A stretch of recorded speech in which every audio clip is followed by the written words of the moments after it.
కొత్తగా ఇల్లు కొనుక్కోవాలని ప్లాన్లో ఉన్నారా? అయితే తప్పకుండా బ్యాంక్ రుణం తీసుకోనిదే చాలా మంది అడుగు ముందుకు వేయరు కదా. ఈ క్రమంలో హోమ్ లోన్ను ఏళ్ల తరబడి కట్టడం బదులు కొన్ని చిట్కాలను పాటిస్తే తక్కువ కాలంలోనే ఇంటి రుణాన్ని తీర్చేయొచ్చు. కాకపోతే అందుకు మీ ఆర్థిక స్తోమత కూడా సహకరించాలి. మరి గృహ రుణ భారాన్ని ఏ ఏ సందర్భాల్లో తగ్గించుకోవచ్చో ఇప్పుడు చూద్దాం.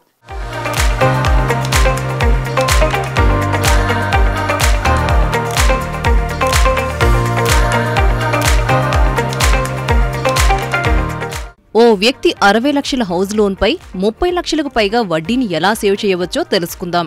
20 సంవత్సరాల హోమ్ లోన్లో మొదటి 10 ఏళ్లు మీరు చెల్లించే ఈఎంఐలో ఎక్కువ భాగం వడ్డీకే వెళుతుంది. 10 సంవత్సరాల తర్వాత కూడా మీరు 42.6 లక్షలు చెల్లించాల్సి ఉంటుంది.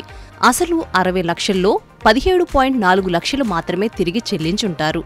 అంటే మీరు ముందుగానే కాస్త తెలివిగా ప్రీపేమెంట్ చేస్తే మీ మొత్తం వడ్డీని చాలా వరకు తగ్గించుకోవచ్చు.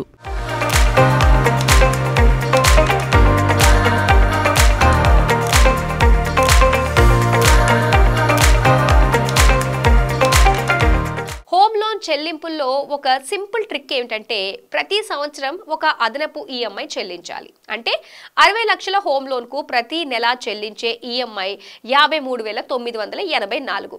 ఈ ట్రిక్లో ప్రతి సంవత్సరం ఒక అదనపు ఈఎంఐ చెల్లించాలి. ఇలా చేయడం ద్వారా లోన్ టెన్యూర్ సుమారు 44 నెలలు అంటే దాదాపు 4 సంవత్సరాలు తగ్గించుకోవటమే కాకుండా మొత్తం వడ్డీలో 14.85 లక్షల దాకా ఆదా చేసుకోవచ్చు. మీ వేతనం ప్రతి సంవత్సరం పెరిగితే మీ ఈఎంఐని కూడా కొంతమేర పెంచడానికి ప్రయత్నించాలి. సంవత్సరానికి 5% చొప్పున ఈఎంఐని పెంచుకుంటూ వెళ్ళాలి. ఇలా ఈఎంఐ పెంచుకోవడం వల్ల మీ హోమ్ లోన్ను 20 సంవత్సరాలకు బదులుగా 12.4 సంవత్సరాల్లో తీర్చేసుకోవచ్చు. అంటే ఇలా చేయడం వల్ల 25.72 లక్షల వడ్డీ ఆదా అవుతుంది.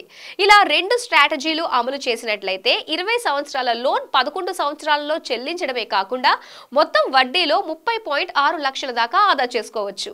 హోమ్ లోన్లో మీరు ఎంత ముందుగా ప్రీపేమెంట్స్ చేస్తే అంత ఎక్కువ ఆదా చేస్తారు. మొదటి 5 నుంచి 7 సంవత్సరాలు మీ ఈఎంఐలో ఎక్కువ భాగం వడ్డీకే పోతుంది. అందుకని ఈ కాలంలో ప్రీపేమెంట్ చేయటం వల్ల మీ లోన్ వ్యవధి తగ్గుతుంది. ఆ తర్వాత కాలంలో ప్రీపేమెంట్ చేసినా పెద్దగా ఫలితం ఉండదు. ఎందుకంటే అప్పటికే మీరు ఎక్కువగా ప్రిన్సిపల్ అమౌంట్ చెల్లించేసి ఉంటారు. మీరు హోమ్ లోన్ తీసుకునే ప్లాన్లో ఉన్నా లేదంటే ఎప్పటికే తీసుకున్నా ఈ స్ట్రాటజీలతో ముందుకు వెళితే కొంతమేర ఆర్థిక భారం తగ్గించుకోవచ్చని నిపుణులు సూచిస్తున్నారు.